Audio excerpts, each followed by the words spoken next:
E aí pessoal do canal Universo Antares, sejam bem-vindos a mais um vídeo aqui, onde finalmente eu dou continuidade à nossa playlist, onde eu analiso todos os contos do H.P. Lovecraft. E no vídeo de hoje, mais especificamente no conto de hoje, eu vou analisar o que muitos têm como uma das melhores histórias que o Lovecraft escreveu. E eu tenho que concordar, porque assim, relendo essa história para fazer esse vídeo aqui em específico, eu não me lembrava de como a tensão dela era bem construída. Mas bom, de que história eu tô falando? Tô falando de nada mais, nada menos do que Sussurros na Escuridão. Lembrando que eu tô lendo por essa edição aqui da Pandora, o selo Cronos deles, mas vocês podem encontrar essa edição, esse mesmo conto em inúmeras edições espalhadas por aí, porque é um conto muito célebre dele. Ela foi escrita, esse conto específico foi escrito entre fevereiro e setembro de 1930 e publicado em agosto de 1931 na revista Weird Tales, onde o Lovecraft comumente publicava suas histórias. E aqui a gente consegue ver um Lovecraft muito mais habilidoso no que diz respeito à construção de uma narrativa misteriosa, sabe? Aqui é um conto longo, nesse caso é quase uma noveleta. Na verdade eu considero uma noveleta mais do que um conto, porque a estrutura ela é como se fosse uma narrativa média, digamos assim, uma narrativa de média e longa duração. Mas o que torna essa narrativa tão interessante? Sussurros na Escuridão é uma história em que a gente acompanha um universitário, um acadêmico da Universidade de Miskatonic, que é uma universidade fictícia criada pelo autor, onde muitas das histórias Lovecraftianas se passam.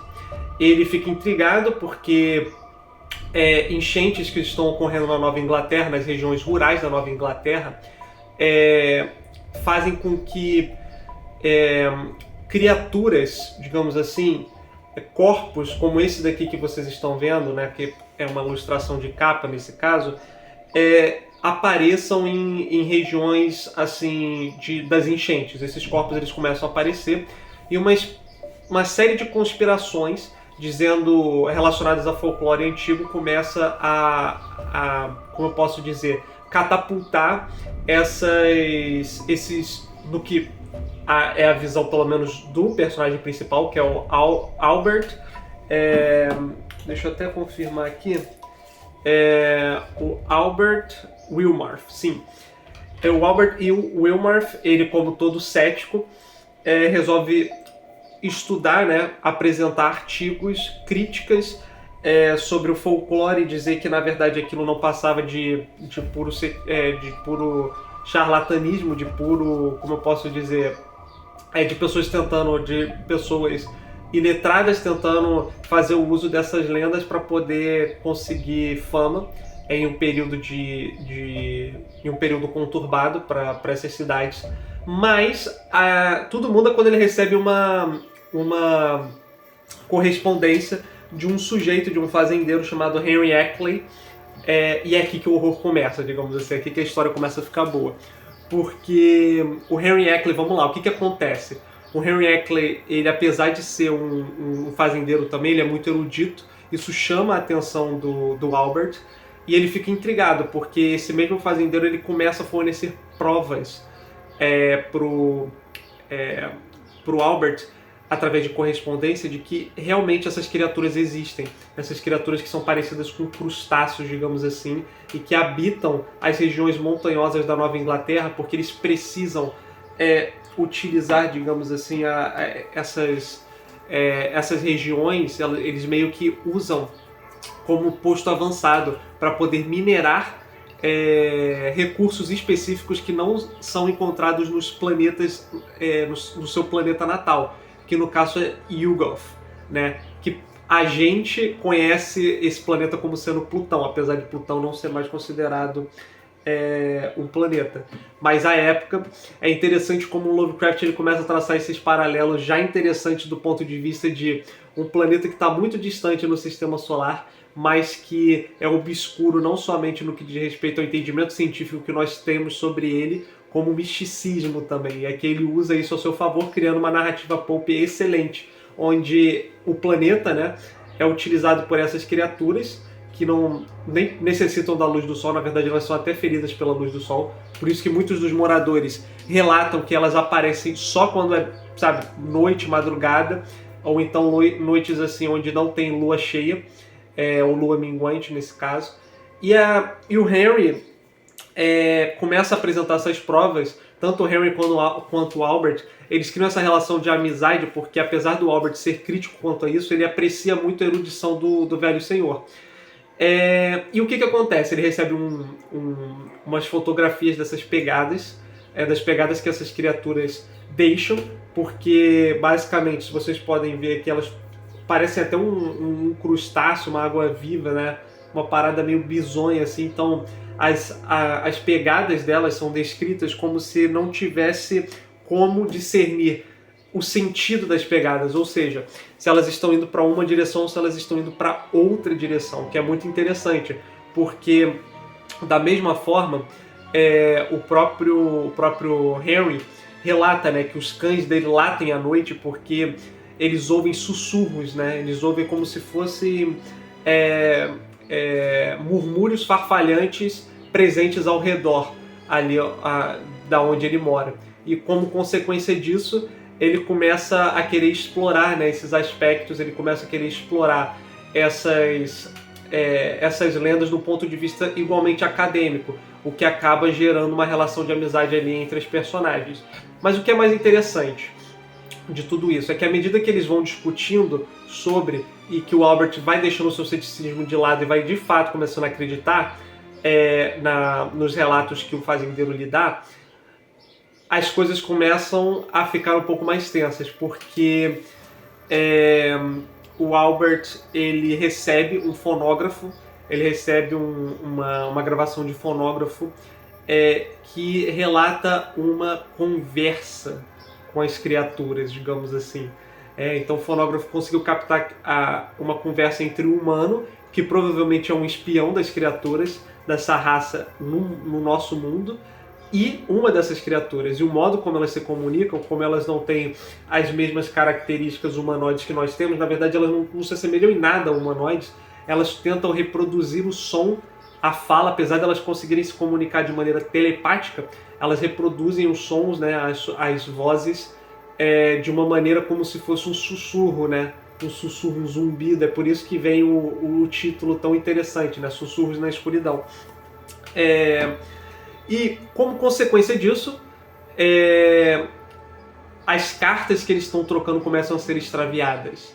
Então, por exemplo, o Henry ele vai tentar enviar uma carta para o Albert, essa carta some, sabe, com as provas.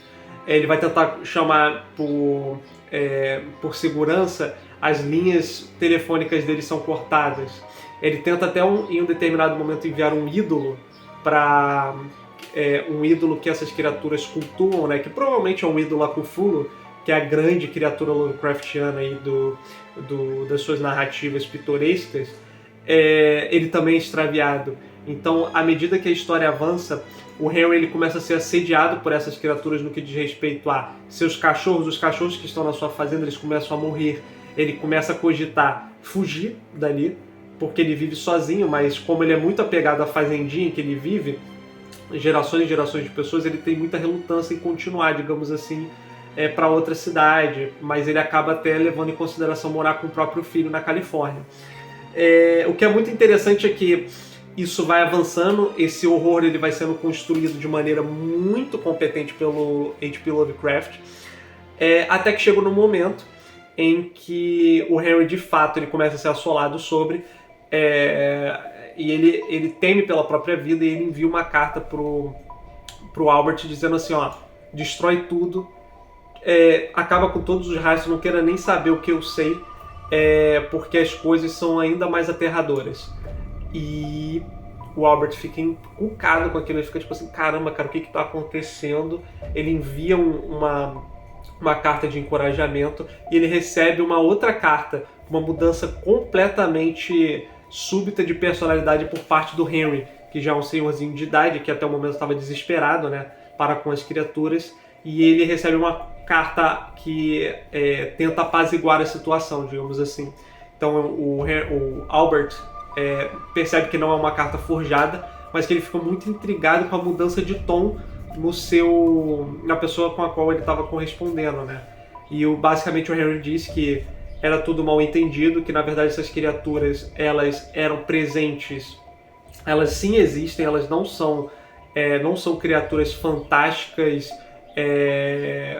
tipo, do ponto de vista somente de sua estrutura molecular, de sua cultura, como eles também são criaturas neutras e bondosas, digamos assim. Na verdade, aquilo que estava assolando tanto o Henry quanto o Albert são pertencentes a um outro grupo conspiracionista que estava tentando conseguir mais informações sobre essas criaturas. Mas o que são essas criaturas, né? Na verdade, elas de fato usam o planeta Terra como posto avançado para coleta de recursos, só que eles não são, digamos assim, não são criaturas que são maléficas por si só.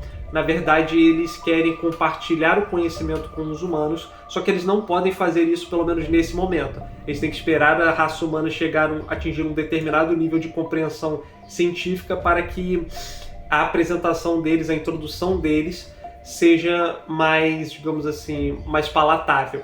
E aí ele é convidado pelo próprio Henry, né? O Albert é convidado a comparecer à casa dele, onde ele vai revelar os segredos. E aí começa, né, essa coisa de tipo assim, caraca, mano, o Albert fica, será que isso é uma armadilha? Será que ele tá querendo que eu... Porque o Henry, ele diz pra trazer as fotografias, as gravações, então o Albert, ele fica com aquela coisa na cabeça de tipo assim, porra, será que isso é uma armadilha? Será que ele tá tentando me persuadir só porque ele está sendo ameaçado de uma forma que eu não estou conseguindo nem entender no momento? E aí ele vai até Brattleboro, se não me engano, que é a cidadezinha onde ele mora, uma cidadezinha de interior. Ele pega assim uma linha de trem, né? Ele embarca e depois, assim que ele sai, ele é recebido por nós. Na verdade, ele não é recebido pelo próprio Henry, porque o Henry já está muito abatido, visivelmente abatido, até quando o Albert encontra com ele na fazendinha. E é muito interessante, porque a gente se aproxima do terceiro ato, de fato eles se encontram, segredos assim que são fenomenais e assustadores são revelados, como isso que eu acabei de falar, como também o fato de que na verdade essas criaturas, elas levam os humanos, tipo assim, elas conseguem viajar, né, no vácuo, elas conseguem viajar no espaço por centenas e centenas de anos sem nenhum problema. E a maneira como elas transportam os humanos, elas conseguem transportar seres de diferentes espécies, é que na verdade elas conseguiram um meio de extrair o cérebro da pessoa numa cirurgia muito simples, em que eles acabam colocando o cérebro dentro de um líquido, né, uma substância que conserva o cérebro e conserva todas as suas faculdades intelectuais. Eles transportam isso através do espaço até o planeta natal deles e depois conseguem conectar esse cérebro a determinados aparatos mecânicos que replicam os sentidos que nós temos, principalmente a visão, a fala e a audição. Mas existem outros aparatos também, dependendo do planeta e das criaturas com as quais eles estão lidando. E aí elas conseguem atravessar a imensidão do espaço, inclusive atravessar e atingir velocidades que, completamente desbancam as leis da física, como, meios de viajar mais rápido que a luz, meios de viajar além do universo que está se expandindo, digamos assim, do cosmos conhecido. E o Ackley, ele mostra um desses aparatos, né? Ele mostra um desses aparatos justamente onde tem já um outro humano que já sofreu, digamos assim, essa cirurgia e consegue se comunicar com o Albert. E o Albert fica tipo assim, caraca, ele fica apavorado, sabe? E o Henry, ele diz que também vai participar disso e que ele queria convidar o Albert, por ser um acadêmico, por ser uma pessoa muito erudita, para conhecer essas criaturas fantásticas, essas outras espécies fantásticas, numa experiência única de vida, que poucos conseguiriam obter. E aí o Albert ele fica encucado com isso, o Henry entende, né, porque ele já é um velho senhor, ele já não tem muito a perder, ele já tá bem doente do ponto de vista físico mesmo. Então ele fala assim, ó, descansa, janta aí, come uma refeição, sinta-se em casa, não precisa, eu sei que é muito para você discernir por agora, mas faz o seguinte, amanhã a gente decide. Só que o amanhã não chega, porque durante a noite ele é despertado com o que é muito bem construído, porque o último ato é basicamente ele ouvindo a conversa dessas criaturas, e essas criaturas elas estão falando com o Henry, e eventualmente eles chegam, digamos assim, num acordo que envolve também o próprio protagonista da narrativa. E como é que termina o conto, né? Basicamente o Albert ele não consegue mais dormir, ele desce para ver o que estava acontecendo, ele encontra o Noyes, que é esse outro agente, esse outro espião, que também estava presente nas primeiras gravações que foram enviadas pelo próprio Henry para o Albert. Ele fica assustado porque ele pensa que se alguma coisa podia ter acontecido com o anfitrião dele, até que ele vai na sala do estúdio onde o anfitrião estava dormindo, né, onde o Henry Ackley estava dormindo, e ele vê um aparato tecnológico com o nome um aparato já configurado com o nome do Ackley. E ele procura, assim, com o facho da lanterna dele, por onde o Ackley dormia, né, que ele dormia numa poltrona, e ele entra em pânico e foge, porque quando ele coloca o facho da lanterna ali, digamos assim, quando ele dispõe a luz sobre aquela escuridão, ele vê a face o corpo, o roupão, as roupas que o anfitrião utilizava estão jogadas no chão, e ele vê como se fosse a cabeça do Ackley já separada, assim, só a cabeça e as mãos, no caso, dando a entender que ele já sofreu a cirurgia, que até mesmo o anfitrião com que ele estava conversando às vezes já era uma versão deturpada, se não do Ackley, então de outra pessoa, digamos assim, uma versão que já estava configurada para esses experimentos doidos, assim, esses experimentos assustadores. Então, o Albert foge, tipo assim, ele entra no próprio carro ali que estava presente na garagem da casa do Henry, e ele mete pé. Ele, tipo assim, fica completamente abalado com isso, e a narrativa termina desse modo, com a gente, tipo assim, caraca, mano, o que aconteceu, digamos assim. Depois ele consegue convencer o xerife da cidade a ir até o local, mas não tem mais nenhum rastro. E a história termina com os cientistas descobrindo esse planeta, e o próprio personagem da história, né, ficando daquele jeito de tipo assim, nossa, eu espero que vocês não consigam nem descobrir o que está acontecendo, porque eu não sei se a humanidade está preparada para isso. Então aquele tipo de história Lovecraftiana bem purista, mas muito bem construída, muito bem escrita, muito bem narrada, inclusive, pelo escritor. E tem aquele que isso é algo que eu vou até comentar no curso, né, para vocês que não sabem, já vou até comentando aqui nos vídeos sobre o curso que a gente vai fazer, sobre escrita Lovecraftiana, sobre o estilo Lovecraftiana. Isso daqui é uma aula, assim. É um conto longo, mas vale muito a pena se você quer conhecer um estilo que eu diria que é mais habilidoso, aquele Lovecraft que não está tão preocupado não é que ele não esteja preocupado, mas é que o Lovecraft está muito preocupado com a construção da narrativa, aquela narrativa mais metódica em que o horror ele vai sendo fornecido em doses homeopáticas, do que o fato de ter um choque, né? Por isso até o conto acaba se tornando mais longo, né? Mas é isso. Aqui damos continuidade, terminei os Sussurros na Escuridão. Espero que vocês tenham gostado desse vídeo de resenha. Me digam aí se vocês já leram, os que já leram, né, essa história, o que vocês acham também, se vocês gostam, se vocês concordam com a opinião popular de que essa é uma das melhores histórias que Lovecraft escreveu, e me deem sugestões para os próximos vídeos também. Mas até lá, eu vejo vocês, se não for num conto de Lovecraft, então num outro vídeo, qualquer de resenha. Então fiquem bem, eu vejo vocês no próximo vídeo. Até mais!